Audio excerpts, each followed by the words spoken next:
They didn't ask, they just decided. They didn't ask. They just decided. And like always, I was expected to nod, smile, and make it all work. My name is Alexa Thompson, I'm 28 years old, and I'm a senior accountant at a firm no one outside of finance has heard of. I live a quiet life in a quiet building with no drama and no damage.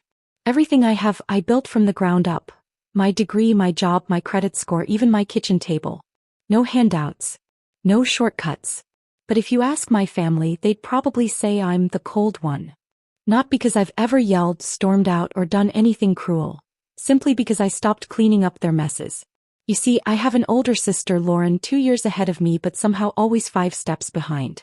Lauren has a way of turning her failures into tragedies, and making them everyone else's responsibility. Lost another job? The boss was toxic. Evicted again? The roommates were jealous. Missed another bill? She was trying her best. And my parents, Susan and Robert, never questioned it. They just pivoted, rearranged, and if they couldn't fix it directly, they turned to me. You're stable, Alexa. You're lucky you can help. That was the phrase that haunted me for years. Help with the car payment. Help with rent. Help with bail. Always help.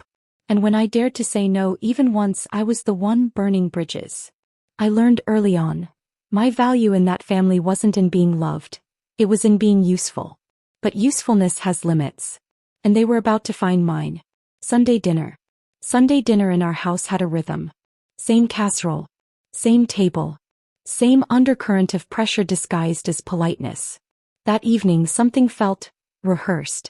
Mom greeted me at the door with a smile far too wide to be sincere. You look so thin, sweetheart. Are you eating enough? Dad gave me a distracted nod. Hey, kiddo. Lauren was already at the table, scrolling her phone, avoiding my eyes like a teenager called into the principal's office. I knew the signs. When Mom turned sugary sweet and Dad went silent, it meant they were about to drop something I wouldn't like. We made it through the salad. Mom complimented the weather like it was an achievement. Dad kept refilling his glass. Lauren picked at her food like it might bite back. Then Mom set down her fork, folded her hands, and gave me that practiced smile she reserved for requests wrapped in guilt.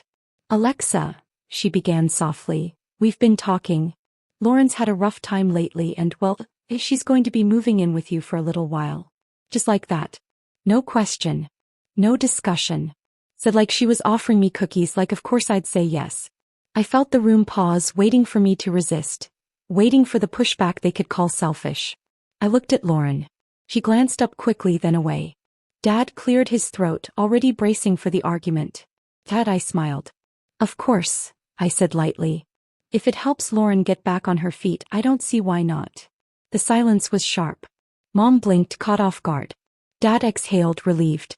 Lauren leaned back in her chair, smug spreading across her face like moss. None of them noticed how still I went after that. How quiet. They thought I'd caved. But what they didn't know, what none of them had thought to ask, was that I hadn't lived in that apartment in weeks. And I had no intention of letting Lauren or anyone else move into a place that no longer existed. The breaking point. I didn't wake up one day and decide to lie to my family.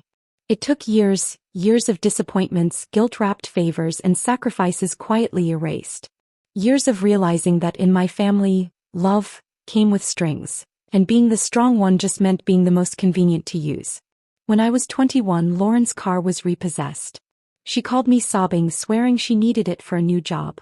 My credit was spotless, so co-signing felt like a small thing. 3 weeks later, she stopped showing up to work. Payments were missed. Guess whose credit took the hit? At 23, Mom called me crying because the mortgage was past due. Dad had been laid off. Lauren had moved back in. I wired $2,000 the next morning. No one thanked me.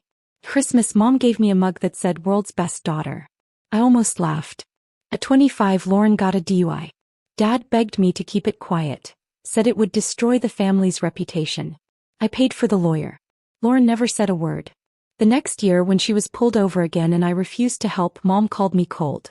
You've never understood what it means to worry about someone you love, she told me. Lauren's life is harder than yours. That was the moment I knew, not suspected but knew. They didn't see me. They saw a function. A faucet to turn on when something broke. A wallet that smiled. So I started pulling back, politely declining, changing topics, saying, I'll think about it instead of yes. They noticed. And they didn't like it. One night, I sat alone in my condo, the one I had bought without help, decorated from clearance racks, paid for with spreadsheets and quiet diligence. I stared at the front door and realized I didn't feel safe in it anymore. Because it wasn't mine. Not really. When they wanted something, it was always ours. Just like my time. My money. My patience. So I made a decision. I called a realtor, sold the condo quietly, legally, without fanfare. I moved into a small rental on the other side of Denver. No one asked where, and I didn't offer it. I could have told them. But I didn't. Not out of cruelty. Not out of revenge. Out of preservation. Because sometimes when you grow up in a family that only remembers your usefulness, the kindest thing you can do for yourself is disappear. Just enough to breathe.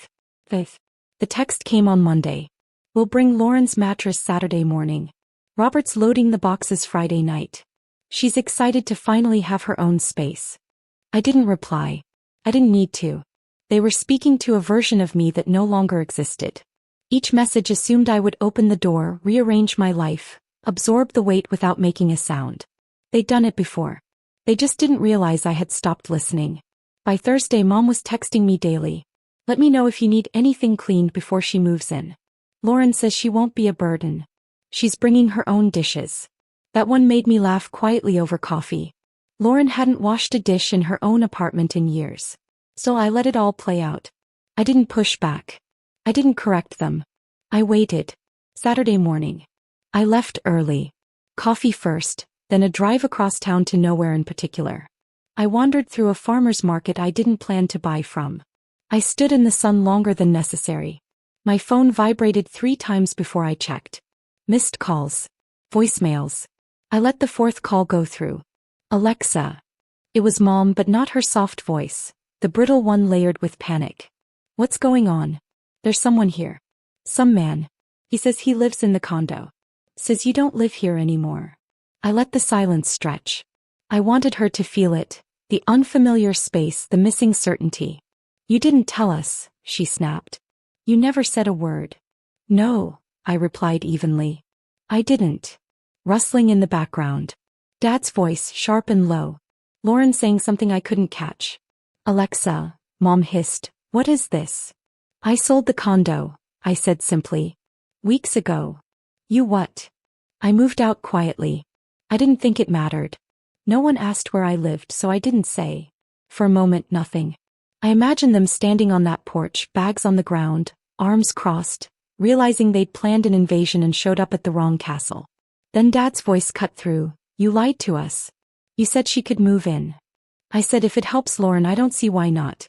I never said where. A sharp inhale from Mom. From Lauren. Then finally. So what are we supposed to do now? Mom's voice sounded small, almost childlike. For the briefest second I almost answered. But I didn't. Because here's what they didn't know. I hadn't changed the locks out of anger. I hadn't sold the condo to make a point. I did it because I was tired of living in a space that never felt like mine. I did it because I deserved to walk into my own home without bracing for impact. And because sometimes, the kindest thing you can do for people who refuse to change is to stop making space for them. The knock. They thought that was the end of it. They were wrong. By evening they were standing at my door. I knew they would come. Even as I sipped coffee that morning, even as I ignored their voicemails, I knew Mom wouldn't let it go. She'd dig, call, or show up, just to prove that no matter how far I moved I was still reachable. Still obligated. By sunset the knock came. 3 clipped hits. The kind you hear when someone's trying to stay polite but is barely holding it together. I looked through the peephole. Susan. Robert. Lauren. A trunk full of boxes parked at the curb like it was moving day. I opened the door halfway. You found me, I said flatly. Mom's lipstick was faded, her hair pushed back like she'd run her hands through it too many times. We tried calling, she said, voice tight. We didn't think you'd be here. It's my apartment, I said. Dad's voice rose. But you said she could move in. And now we're standing here with all her things and you're acting like we're strangers. I didn't move. I didn't raise my voice. I never said she could move in here. That was at the old place, which, if you recall, I don't live in anymore. Lauren stepped forward, arms crossed, cheeks flushed with fury. This is petty, Alexa. You always act like you're so above everyone. But this is cruel. I tilted my head. You packed up your life and drove across the city to move into someone's apartment you didn't even confirm still existed. That's not cruelty. That's entitlement. You're my sister, Lauren snapped, her voice cracking. Yes, I said coolly. And you've spent years confusing that with free housing. Dad stepped between us, his voice edged with warning. Enough, Alexa. We're not leaving. We've put up with a lot from you. You owe this to your sister. There was the word that always hung unspoken. As if every dollar I'd paid, every hour I'd worked, every sleepless night spent solving problems I didn't cause had been tallied somewhere in a silent contract I never signed. I stepped back and picked up my phone. Mom's eyes narrowed. What are you doing? I dialed. 3 rings. The 911. What's your emergency? My voice stayed calm. Yes, I have family members outside my apartment who are refusing to leave. They're not on the lease. They weren't invited. I'd like to report trespassing. Lauren's mouth fell open. Dad swore. Mom looked like I'd slapped her. Alexa, she whispered, almost pleading, you're calling the police on your own family? I asked you to leave, I said. You didn't. The dispatcher asked for my address. I gave it. Lauren's voice shook with rage. This is going to ruin everything. Do you know what people will think of you? What they'll say? Yes, I said. They'll say I finally stopped opening my door. Mom blinked, her voice dropping to something smaller. You used to be kind. You used to notice when I was hurting. I didn't flinch. The silence that followed wasn't empty. It was heavy, packed with every ignored boundary, every swallowed word, every moment I'd said yes when I wanted to scream no. 10 minutes later, a patrol car pulled up. The officer stepped out, tall, calm, hand near her belt but relaxed. Evening, she said. We received a call about trespassing. I nodded. That's me. She looked at my parents, at Lauren, at the car with bags still in the trunk. Ma'am, sir, I'm going to have to ask you to leave the premises. This is our daughter, Robert insisted. This is a family matter. The officer shook her head. And this is her residence, which you're not allowed to occupy without her permission. Lauren looked like she might cry or throw something or both. You're going to regret this, Alexa. No, I said calmly. I've regretted almost everything up until this point. This is the first thing I'm sure of. The fallout. The next morning I woke up to 12 missed calls. 5 from Mom, 2 from Dad, the rest from numbers I didn't recognize. Probably cousins or family friends I hadn't spoken to since graduation. Then came the texts. Why would you do this to your own sister? Your mom is devastated. Lauren's sleeping in her car. Is that what you wanted? I didn't reply. I just scrolled. Eventually I found it, a Facebook post from my mother. Public. 3 paragraphs, heartbreak emojis sprinkled like punctuation, and a photo of Lauren as a toddler. We raised both our daughters to care for each other. But one of them has forgotten what that means. We're heartbroken that Alexa, so successful, so fortunate, would turn her back in our time of need. Lauren didn't deserve this. None of us did. Hundreds of likes. Dozens of comments from people I hadn't seen since I was 12.